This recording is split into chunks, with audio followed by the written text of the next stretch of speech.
Well, today's the final day on lesson 3.4. We did 3.4a, where we learned the derivatives of exponential functions. Then we tackled 3.4b, where we were introduced to the idea of a logarithm and how to take the derivative of a logarithm. And today we'll wrap it up with a technique called logarithmic differentiation, which sounds really intimidating, but hopefully it's not. All right, so let's look at that together. Before we do that, a couple things. This will look familiar because we talked about it on Monday, but let's review some of our derivative rules. So first, when we take the derivative of 4 to the third, that is fully constant, right? We talked about how 4 to the third is equal to 64, and so its derivative is just 0. When we work with x cubed, it's partially constant. It has a constant power. And because it has a constant power, we use the power rule to take its derivative, and we find that that's 3x squared. For y equals 4 to the x, we notice we have a constant base. And because the base is constant, then we use the exponential rule, which is what we learned in the first part of this lesson. So that leads us to the last type of equation, where we have x to the x. And in x to the x, nothing is constant. The base is a variable, the power is a variable. Nothing about this problem has any constant to it, so it's going to need its own complete total rule. And so that's the rule we're going to learn today, called logarithmic differentiation. What logarithmic differentiation is it's the process of introducing logarithms before differentiating. So it's, again, algebra before calculus. And so many times, doing a little algebra is going to make the calculus a lot easier. If you try to do the calculus first, you're going to get mired down and lost in a whole mess of messy algebra. But if we do the algebra, which is logarithms first, we're going to find that the calculus is going to flow really nicely. The situations we apply this to is when neither the base nor the exponent are constant. In other words, they are both variable, they're both changing.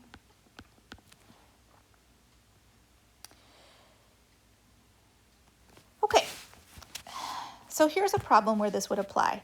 X is the base, which is a variable, and cosine x is the power, which is also changing. We know that cosine is fluctuating all the time. And so this would be a time where we would need logarithmic differentiation. So logarithmic is the step 1. Step 1 is apply ln. And we're going to do it to both sides of the problem. And so I'm going to take an ln and I'm going to put it around the y part of the problem. That's the left side. And I'm going to take an ln and I'm going to put it around x to the cosine x on the right side of the problem. So that's an algebraic strategy. So this is algebra first. What that allows us to do is the same thing we were doing with powers earlier in the week, is this cosine x is a power within a logarithm, and all powers within logarithms can get kicked out to the front using an algebraic property. So we'll still have the natural log of y on the left, but now we're going to have the cosine of x kicked out to the front, and all that's left in the natural log is the natural log quantity of x. So that's step 1. Step 1 is apply the ln. Again, that's an algebraic step. Then we get to step 2. And step 2 is the differentiation part, where you're going to apply the derivative rules. And again, you do that to both sides. So algebra first to both sides, and now the derivative rules to both sides. So d dx means that I'm taking the derivative of the left side. And d dx also means I'm taking the derivative with parentheses on the right side. And so which rule do we use on each side? On the left side, we're going to use the log rule, which we learned on Tuesday of this week. And so the log rule has 3 parts to it. It's a fraction with a 1. Remember that part number 1 is the y. Part number 2 is the natural log of the base, which is e. And part number 3 is the derivative of the parentheses, so dy dx. So I just used the log rule on the left side. On the right side, the rule I'm going to need is the product rule,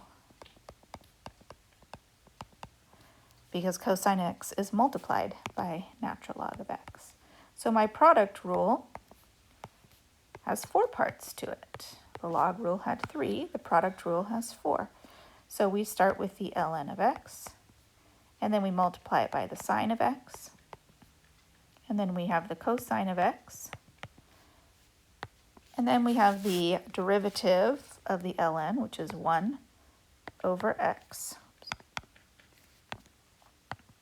ln e times the chain rule of dx over dx, which is 1.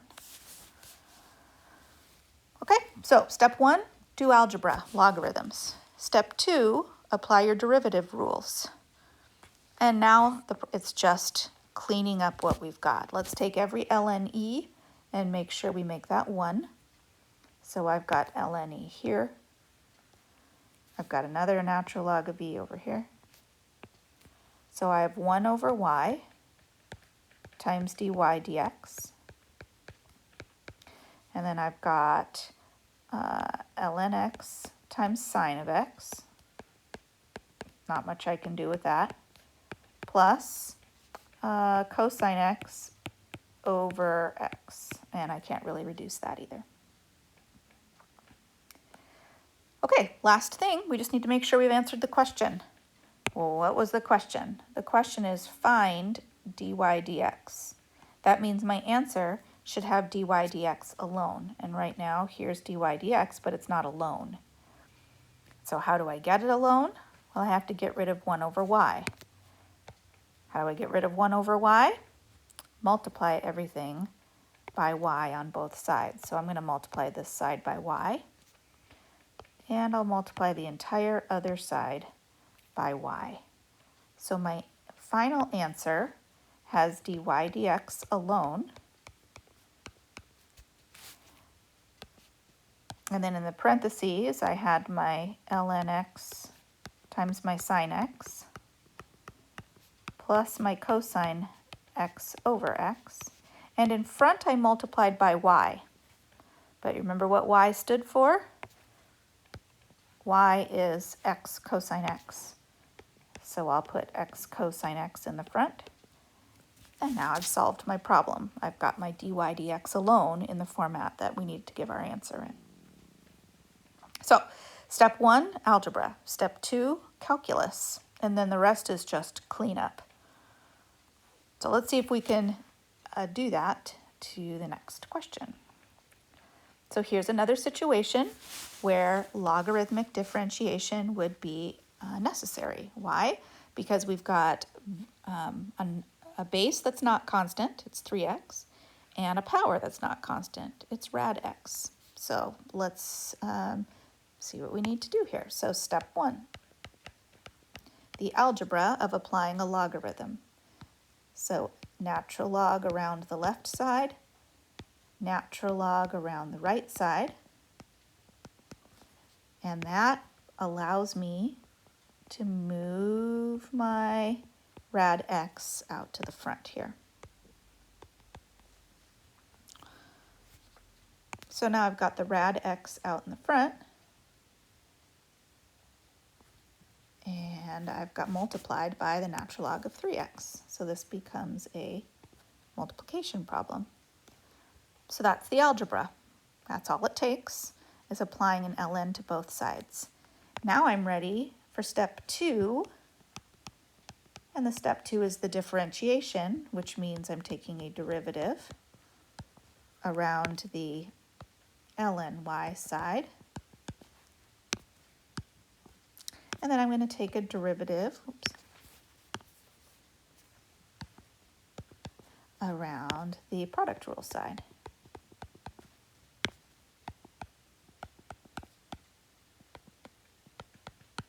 Okay, so we want to apply the logarithm rule on the left side. So once again, the logarithm rule is a fraction with 3 parts, so 1 over y, ln e, and then times dy dx. And then we'll use the product rule on the right side. So my product rule starts me out with the natural log of 3x, and then 1/2 x to the negative half, plus the square root of x times the 3-part logarithm rule. So 1 over 3x, ln e, and then times the derivative, which is 3. So now I'm ready to simplify anything that I can. So ln e will simplify. Got an ln over here, e that will simplify. I've got a 3 in the numerator to reduce with a 3 in the denominator. So the cleanup process which should result in the following. My numerator is only the natural log of 3x. My denominator has a 2 and it has a square root of x in it. My other equation has a square root of x and the denominator has an x. Now that's reducible. Square root of x on the top and regular x on the bottom is reducible. Okay, if you don't remember how to do that, this is x to the half, this is x to the first, and the powers get subtracted. So x to the 1/2 minus x to the 1, which is x to the negative half. So all together, that would simplify to 1 over rad x. Okay, but I just need to make sure I've answered the question. And the question is find the derivative of y, which means I need to have dy dx by itself. So I'm going to multiply this side by y, and I'll put parentheses around that, and I'll multiply that side by y. So dy dx is going to be the ln of 3x over 2 rad x. And you'll be so glad to know that you don't need common denominators, you don't have to do any other simplifying, you just have to change the y to what it was originally given to be. You don't have to distribute, you don't have to get common denominators, you don't have to simplify, just make sure that dy dx is all by itself. Okay, a couple more examples so that you feel a little more comfortable. Here's another trig example. Again, where logarithmic differentiation would be appropriate. So there's really a rhythm to this. We're going to apply a natural log on both sides. The natural log applied to the secant x to the tan x helps us use the property of pulling that to the front. And so tan x ends up to be a product instead. So really, they all just start out that same way. That's the algebraic logarithmic part. Then we'll use the differentiation part. So I'm applying a derivative to the natural log of y, and I'm going to apply a derivative to the product rule.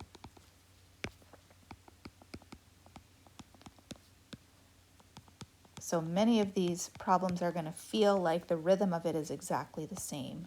So the derivative would be 1 over y natural log e times dy dx, and then my product rule. So the natural log of secant x times the derivative of tangent, which is secant squared, plus tangent, and then the derivative of the natural log of secant. So let's get all this straight here. 1 over, part 1 is secant x, Part 2 is the natural log of e. And part 3 is the derivative of secant x, which is secant x tangent x. All right, my product rule is done. So now let's clean this up. So I have an ln e on the left side and an ln e on the right side. I also have a secant x that can reduce out of my product rule.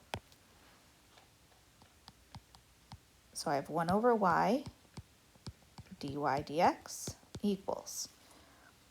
Okay, now be careful that you're not combining the secant x that's in the natural log and the secant squared x that's outside of it. It's not like that makes secant cubed. Those are two separate things. One of them is bound within the natural log, the other is multiplied. But with the tangents, I can multiply those together, and so I would have tangents squared. And then I need to multiply both sides by y again. So I'll multiply this by y and the whole thing.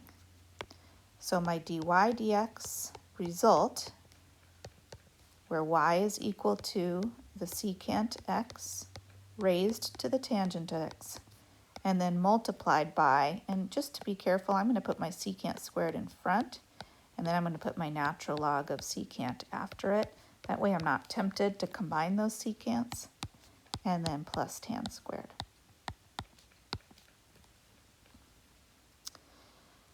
All right, so I feel like 3 examples of that was good. All right, let's bring it home. Last example. Logarithmic differentiation, this strategy is also an alternative to the quotient rule. There are times when using the quotient rule is appropriate and where things subtract and work out very nicely. There are other times where using the quotient rule gets extremely messy, and I believe you saw that in part C of one of your homework problems last night. So an alternative to the quotient rule is logarithmic differentiation. So let me show you how algebra can help make the calculus easier rather than trying calculus first. So let's do step 1. Let's apply a logarithm and see how the algebra helps us out. So I'll end up with the logarithm of x plus 5 over x times cosine x. And how the algebra helps us out this time, we don't have a power to pull to the front, but logarithms do have rules for division.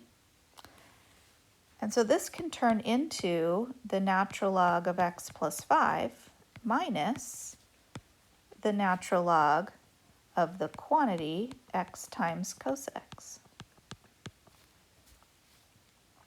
So a quotient becomes a subtraction. And then you might remember that a multiplication becomes an addition. So furthermore, this can simplify into the natural log of x plus 5 minus quantity, the natural log of x, plus the natural log of cosine of x. And so division becomes subtraction, multiplication becomes addition. And the reason I put those quantity parentheses around there is because I do need to distribute this subtraction sign through my logarithm. All right, so let's look at what we've got now with our algebra. We have the ln of y equal to the ln of x plus 5 minus the ln of x minus the ln of cosine of x. So that is step 1, where we're doing algebra to simplify this problem. Now we're ready for step 2, which is the differentiation, which is taking the derivative of each individual piece, all of these 4 logarithms now, each getting its own derivative. So the natural log of y is 1 over y ln e times dy dx. The natural log of x plus 5 is 1 over x plus 5 ln e times the derivative dx dx, which is going to be 1. minus 1 over x times ln e times dx dx. And then minus 1 over cosine of x times ln e times the derivative of cosine of x, which is negative sine of x. And all of this is going to clean up for me because I've got ln e's all over the place. So all of these ln e's are all 1. And the dx is going to be 1. So I end up with 1 over y times dy dx being equal to, it really just ends up to be 1 over x plus 5. Move that over just a little bit. Minus 1 over x. And then look what happens here. I end up with a negative sine of x on top, or minus a negative sine of x over cosine of x. So that's a double negative, but it's also sine over cosine. So I think I can write that better, right? Let's write that as plus tan x. And then just make sure you write your answer in its proper form. We want dy dx alone. So we'll multiply this whole side by y and get rid of the 1 over y on the other side. And then for good measure, we should change y back to what it originally was. So the best form of our final answer is going to have dy dx equals x plus 5 over x times the cosine of x, and then multiplied by the quantity of all the fractions. Okay, again, don't have to simplify, don't have to reduce, don't have to distribute, just leave your answer in that form. Okay, so remember, algebra first, calculus second, especially when you are trying to take the derivative of either a quotient rule or trying to take the derivative of something where nothing is constant. All right, so I hope you guys have a great Friday off and a good weekend ahead, and I look forward to seeing you guys back together on Monday.